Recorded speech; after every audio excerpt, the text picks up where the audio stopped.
हिंदी में यूपीएससी की तैयारी से संबंधित प्रोग्राम्स को देखने के लिए सब्सक्राइब करें स्टडी IQ-IAS हिंदी। नमस्कार, बहुत बहुत स्वागत है आप सभी का स्टडी IQ-IAS हिंदी में। मेरा नाम है अतुल जैन। पिछले दिनों आपने देखा होगा कि एक मुद्दे को लेकर काफी ज्यादा राजनीतिक विवाद, चर्चा परिचर्चा होती रही है और वो मुद्दा है भारत में पेंशन की योजना। तो आपने देखा होगा कि कई सारे राज्यों ने, कई सारे चुनावों में विपक्षी दलों ने यह वादा किया कि हम पुरानी पेंशन स्कीम की तरफ वापस चले जाएंगे और सरकार जो है बार बार यह कहती रही कि भाई पुरानी पेंशन स्कीम जो है अगर आप वो लगाएंगे तो देश पर भारी बोझ पड़ेगा और वो एक सही तरीका नहीं है। तो अब इस बात को लेकर, लेकिन जैसा कि हमने देखा, खास तौर पे हिमाचल प्रदेश के चुनावों में हमने देखा कि कांग्रेस पार्टी का सबसे बड़ा चुनावी मुद्दा ही यह था कि हम ओल्ड पेंशन स्कीम की तरफ वापस जाएंगे और जनता ने कांग्रेस पार्टी को चुना। इस बार भी जब आप देखेंगे चुनावों में एनडीए सरकार की सीटें कम हुई तो यह माना जा सकता है, उसमें ये कारणों में से एक कारण यह भी माना जा रहा है कि जनता जो है वो नई पेंशन स्कीम को लेकर खुश नहीं है, सरकारी कर्मचारी उसको लेकर प्रसन्न नहीं है।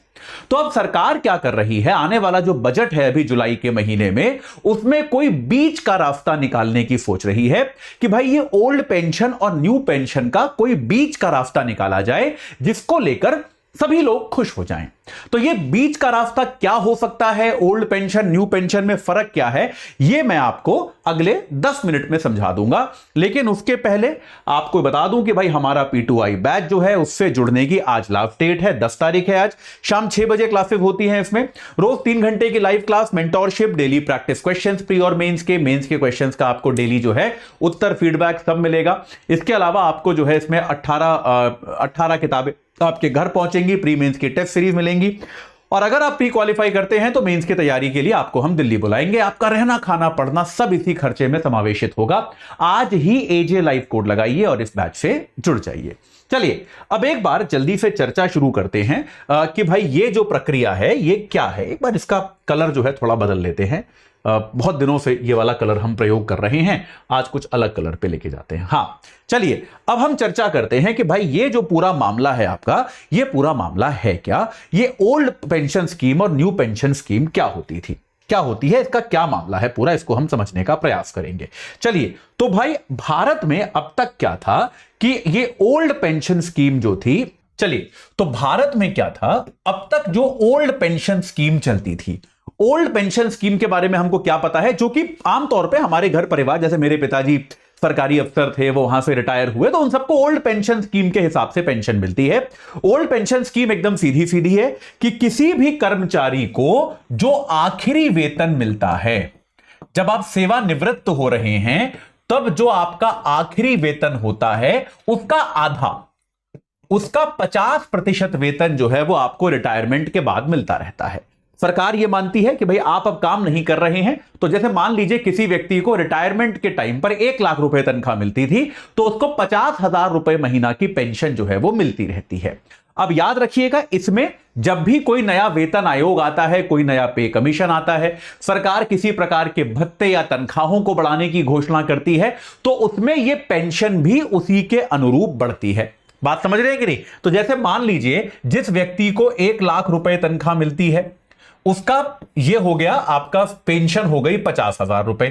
अब मान लीजिए नया वेतन आयोग आया, उस वेतन आयोग ने क्या कर दिया, इस व्यक्ति की तनख्वाह को बढ़ा के 1,20,000 रुपए कर दिया।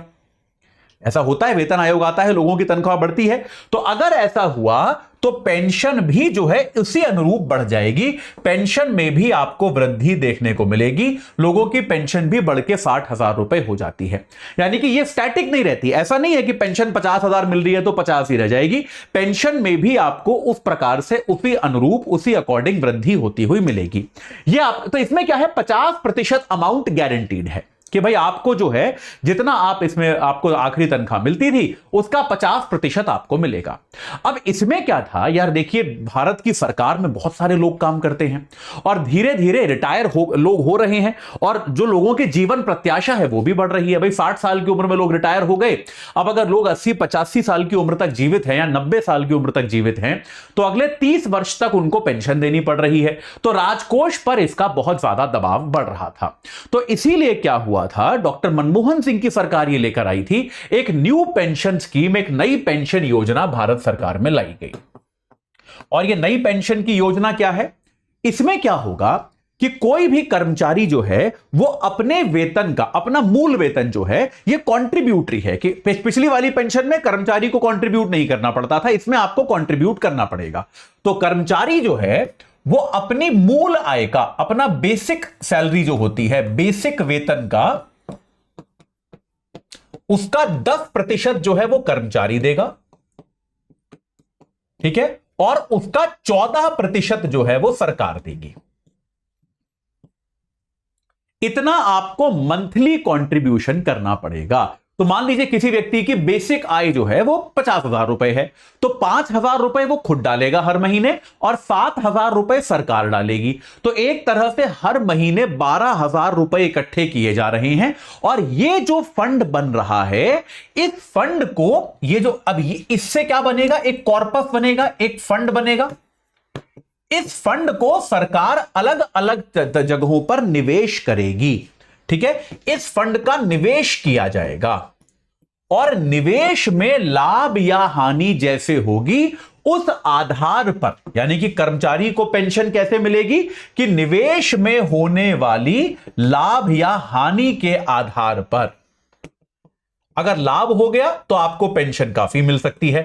ऐसा भी हो सकता है कि जितना आपकी तनख्वाह थी उससे ज्यादा आपकी पेंशन हो जाए। ऐसा हो रहा है कुछ लोगों के साथ, क्योंकि कुछ पेंशन फंड इतना पैसा कमा के दे रहे हैं अभी कि भाई जितना व्यक्ति की तनख्वाह थी उससे ज्यादा उसको पेंशन मिल जा रही है, या उतनी पेंशन तो मिल जा रही है, या फिर लेकिन अगर हानि हो गई तो इसमें आपका पैसा डूब भी सकता है, आपको हो सकता है पेंशन बहुत कम मिले। तो ये जो है सरकार ने मॉडल दिया कि भाई न्यू पेंशन स्कीम ये है कि इसमें हम जो है 10% कर्मचारी देगा, 14% सरकार देगी। सरकार ज्यादा कंट्रीब्यूट कर रही है और इस तरह से हम निवेश कर करके प्रयास ये करेंगे कि कर्मचारी को अच्छा पैसा मिलता रहे।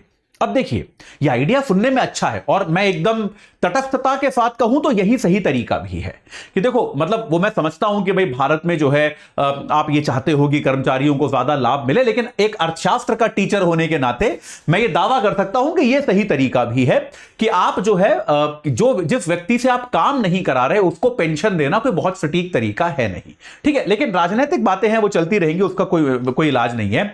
इसमें एक समस्या जो है वो ये है, वो समस्या है रिस्क की, जोखिम की, कि रिटायरमेंट, इसमें एक जो मुझे बस इकलौती बिहेवियरल प्रॉब्लम लगती है वो है जोखिम की, कि यार आप एक वृद्ध व्यक्ति को जो अब सेवानिवृत्त हो चुका है, यानी कि और कुछ काम तो ज्यादा वो कर नहीं सकता, इस बात को आप मान सकते हैं कि भाई सब लोग उतने फिट नहीं होते, मतलब हम आशा करते हैं कि हमारे बुजुर्ग लोग तंदुरुस्त रहें, फिट रहें, एक्टिव रहें, लेकिन उनसे यह अपेक्षा करना कि अब वो कोई आर्थिक गतिविधि करके पैसा कमा के अपने लिए ले आएंगे, ये गलत है।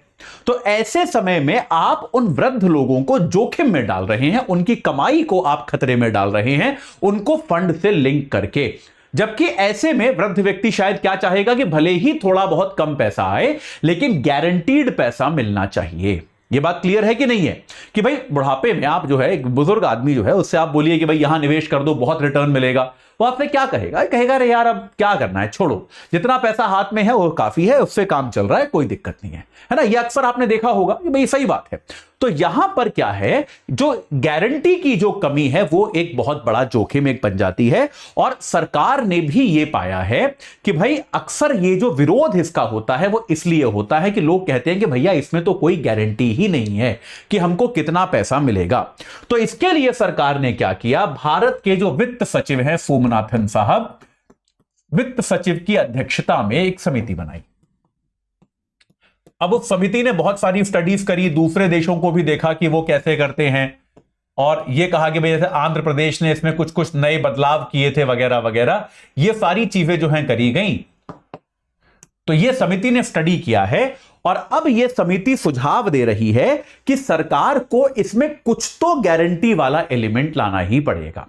अब वो एलिमेंट क्या होगा ये सरकार निर्णय लेगी, लेकिन अपेरेंटली इसमें कहा यह जा रहा है कि इस प्रकार की जो एक बात कही जा रही है कि सरकार अभी भी ऐसा तो कर ही सकती है, इतना पैसा सरकार निश्चित तौर पे कर सकती है कि सरकार ये कह दे कि भाई आप एनपीएस चुन लो, आपको 40% या फिर यहां तक कि 50% की सरकार गारंटी दे रही है। यानी कि आपके निवेश में ज्यादा आएगा तो आप रख लेना, अगर इससे कम रिटर्न आया तो जितना कम है वो सरकार डाल के आपको उतना ही पैसा दे देगी। बात समझ में आ गई? तो यानी कि जैसे मान लीजिए किसी व्यक्ति का वही था कि भाई किसी व्यक्ति की पेंशन बनती है 50,000 रुपए, लेकिन निवेश के कारण उसको मान लो 35,000 रुपए ही मिल रहे हैं, तो जो बचे हुए 15,000 हैं ये सरकार दे देगी, ताकि उस व्यक्ति को मिनिमम 50% गारंटी का जो पैसा है वो मिलता रहे। तो सोमनाथन समिति के कहने पर जो है सरकार अब इस पर विचार कर रही है कि 40% से 50% के बीच में कुछ रकम जो है वो निश्चित तौर पे गारंटी सरकार दे पाए, ताकि ये जो न्यू पेंशन स्कीम के विरोध में माहौल बनाया जा रहा है, जो न्यू पेंशन स्कीम के विरोध में जो है लोग प्रदर्शन कर रहे हैं, आरोप लगा रहे हैं, और ऐसा लग रहा है कि भाई धीरे धीरे राज्य सरकारें, सरकार चुनाव हार भी तो सकती है, तो कुछ राज्यों में जहां पर कांग्रेस की सरकार आ रही है वहां पर इस स्कीम को वापस लिया जा रहा है। इस ट्रेंड को केंद्र सरकार रोकना चाहती है, जिसके लिए वो ये कर सकती है कि आने वाले दिनों में बजट में आपको इस तरह का एक प्रावधान देखने को मिल सकता है। अब इसमें जो भी होगा वो मैं आपको बताऊंगा, लेकिन मैं उम्मीद करता हूं कि अब ये न्यू पेंशन और ओल्ड पेंशन स्कीम का फर्क जो है आपको समझ में आ गया होगा। इसमें आपके क्या विचार हैं, आपकी क्या इसमें समस्याएं हैं, आप एक बार मुझे कमेंट सेक्शन के माध्यम से जरूर बताइएगा। चलिए अभी के लिए इतना ही। आपको जाते जाते फिर से बता दूं कि भाई आज जो है हमारे P2I बैच से जुड़ने की लास्ट डेट है। AJ लाइव कोड लगाइए, 27,999 में जुड़ जाइए। हिंदी माध्यम में तैयारी करने का इससे बेहतर तरीका आपको नहीं मिलेगा, यह आपको याद रखना है। चलिए आज के लिए इतना ही। इस चर्चा से जुड़ने के लिए आप सभी का बहुत बहुत धन्यवाद। हिंदी में UPSC की तैयारी से संबंधित प्रोग्राम्स को देखने के लिए सब्सक्राइब करें स्टडी IQ IAS हिंदी।